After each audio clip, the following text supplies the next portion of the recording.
Now that we're in Chicago, we actually have family nearby that we could spend Thanksgiving with. But I remember the time when we first moved to California and it was just the two of us. So we decided we'll take it easy and just go to a restaurant for Thanksgiving. But I remember it was like 80 degrees that day and we decided to walk to a local coffee shop in our shorts and flip-flops. And as we were sitting there quietly with our iced coffees, I started to get a little sad. And I was like, you know what? Forget the restaurant, I'm just gonna cook for us. Instead of buying a turkey, I bought Cornish game hens. And that ended up being really cute because they were like individual miniature turkeys. And of course I had to whip up a few different sides. So even though the dinner was simple, it was still special and it didn't take all day.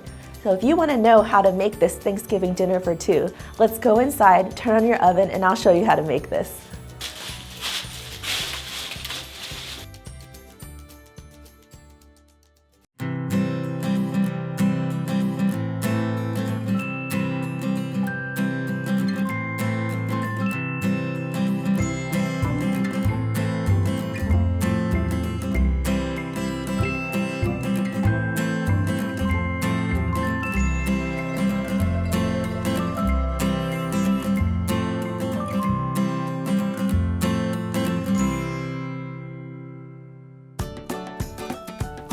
I don't know about you, but when I think of Thanksgiving, I think of stuffing. So what you're gonna need for my Cornish game hens with cornbread stuffing is Cornish game hens, salt and pepper, olive oil, onion, chicken broth, cornbread, celery, hot Italian sausage, thyme, parsley, and unsalted butter. I'm measuring out 2 cups of cornbread, and obviously this is just store-bought. Oh my gosh, that's so crazy. I perfectly eyeballed 2 cups. Wow, that's what I call talent. And now I gotta add the wet ingredients. And all you do for this is that you get 1 link of hot Italian sausage, take it out of its casing. So you brown it in a dry pan, then you add 2 tablespoons of unsalted butter, along with a half a cup of finely diced onion and 1 stalk of celery that's also finely diced. I like to sprinkle it with a little bit of salt to get it going. And then I saute it in the butter and the sausage until it's just softened and fragrant. Then you turn off the heat and you add a 1/4 cup of chicken broth as well as a teaspoon of fresh chopped thyme. I just stir it around a bit, let it cool, and then I add it to our cornbread. Lastly, I'm gonna add 2 tablespoons of freshly chopped parsley. And don't forget to season with a little bit of salt and pepper to taste. Okay, now I'm just gonna toss it just a tad so it's slightly moistened, but you don't want it to be completely soggy. Okay, and that's good. And now we're gonna move on to stuffing our birds. What you're gonna need are 2 Cornish game hens, and aim for each of them being anywhere between a 1.25 pounds to a 1.5 pounds each. So that's 22 to 24 ounces each. Next, you're gonna take them out of their packaging and make sure you give them a good thorough rinse. Remove any giblets or anything else that might be in there. Mine happened to not come with any, so I was pretty lucky. And that brings us to where we are now, which is I'm just making sure to pat my hens really dry, because the drier they are, the better luck you'll have with them browning nicely for you. I really feel like I'm burping a baby. Okay, and now I have a separate salt and pepper so that I don't have to pollute my stash and I can just keep dipping in here without it being contaminated with the poultry. The first step is to get the cavity and season it well with salt. This is what's gonna allow your hens to be a little bit juicy too. Next step is grab your slightly cooled stuffing. And this does look like it's a lot of stuffing to fit inside these birds. But I've tried this and it actually does all fit in if you truly stuff it in. What'd I tell you? It all got in there. Get yourself some kitchen twine. And I'm not gonna be a pro here with this. I'm just gonna intertwine the strings and give it a little knot at the end. Now they're tied. I'm gonna turn this around so you can see this better. But I'm gonna just tuck the legs down just a bit so that they kind of hold a nice shape. Now, with the wings, you don't want them flapping around everywhere, right? You don't want them waving high at you from the oven. So you gotta put their hands behind their head like this. What do you think? Starting to look like turkeys, right? And you are going to liberally, and I mean liberally and generously, coat these suckers in salt and pepper. And the skin will render out some of its own fat. So I'm not going to brush any olive oil in it right now. Make sure you massage it, rub it in. Now I have a bed of onions on an aluminum wrapped tray, and this is going to act as kind of like my roasting rack. The concept about cooking birds whole is that the breast meat usually gets drier and done faster than the dark meat. And so that's always a problem. So what I want to do is give it a chance to have the dark meat cook first. So I'm going to flip it upside down on top of these onions. I'm going to de-chicken first. Make sure you wash well. And then you're going to pop it into a 400-degree preheated oven in the middle rack. And we're going to let that roast for 25 minutes. That's the first step. For the rest of the side dishes, you're going to need garlic, olive oil, green beans, white wine vinegar, cauliflower, heavy cream, garlic and herb cheese, panko breadcrumbs, crushed red pepper flakes, water, sugar, and cranberries. We're going to start with a cauliflower gratin as a side dish, and all you're going to do to speed things along is add 1 tablespoon of water to 10 ounces of cauliflower florets. Now with the cauliflower florets, all I do is take out the core and the stems and then cut the florets into bite-sized 1-inch pieces. Put them in a bowl, and then I cover them with 1 tablespoon of water, and I'm gonna pop it in a microwave for about 3 minutes or until they're tender. It just came out of the microwave. It took about 3 minutes. And while it's still a little bit hot, I'm going to add some salt. And then I'm going to pour a sauce over it, which I also have to pop in the microwave.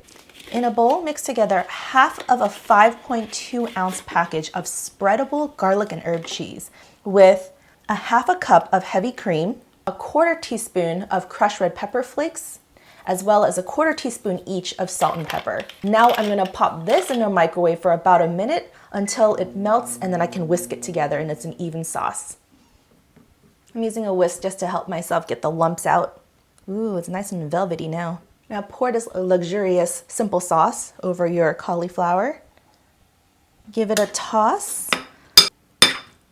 Now I'm going to transfer it into this tiny little baking dish, which I think is so cute, and this is oven safe. Perfect for 2. And my last step that I'm going to put on top of this is my toasted panko breadcrumbs, and that adds that little classic crunch that you like on all casseroles. Grab 1/3 cup of panko breadcrumbs. In a dry pan, you add 1 teaspoon of olive oil, and then you just let it toast until it's golden brown. Make sure you transfer it to another bowl as soon as it's done toasting, otherwise it'll keep cooking. And then you just sprinkle on the toasted panko breadcrumbs. Just use as much as you want. You can use the whole thing or you could use less. Once the hens are out of the oven, then it's gonna go in its place because it bakes at the same temperature, which is great. I feel pretty successful that I got one side done. And now I'm just waiting for the timer to count down. And when it does, I'm gonna flip the hens onto the breast side up, and therefore it can cook on the breast side. And that's gonna be cooked at the same temperature, 400 degrees, for another 15 minutes. After that, you take it out and then you have to jack up the heat to 450. And I'll show you that later too. I guess I lied. I have more than one side done. I have the cranberry sauce done too. I made this purposely last night because it's better as it sits chilled in the fridge because it just starts getting more jelly-like. All you need, it couldn't be any simpler. It's just 1.5 cups of cranberries in a small pot with half a cup of sugar and half a cup of water.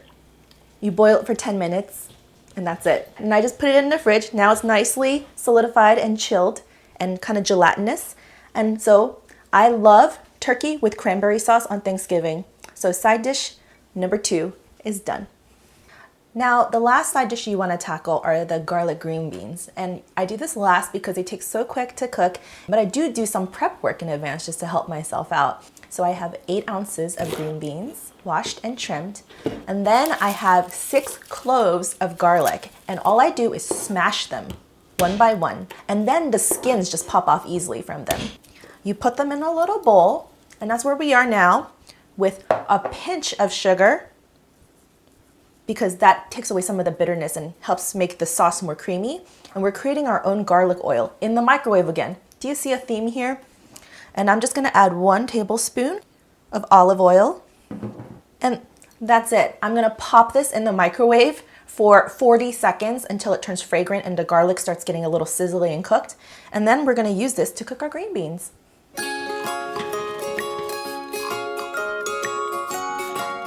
These little hens are so cute and crispy looking already, and that's because I gave it a chance to render out its own fat instead of adding oil on it first. And now what I'm doing is I'm cranking up the heat to 450 so that it can really brown on the outside. And that's only gonna be in there for anywhere between 5 to 10 minutes or until it registers 160 degrees in the breast meat with an instant read thermometer. Now I'm going to brush with a little olive oil. Ooh, look at that glisten. And then I like to add a last touch of salt and pepper. Now that there's oil on there, let's have it stick to the surface a little more with just the last sprinkling.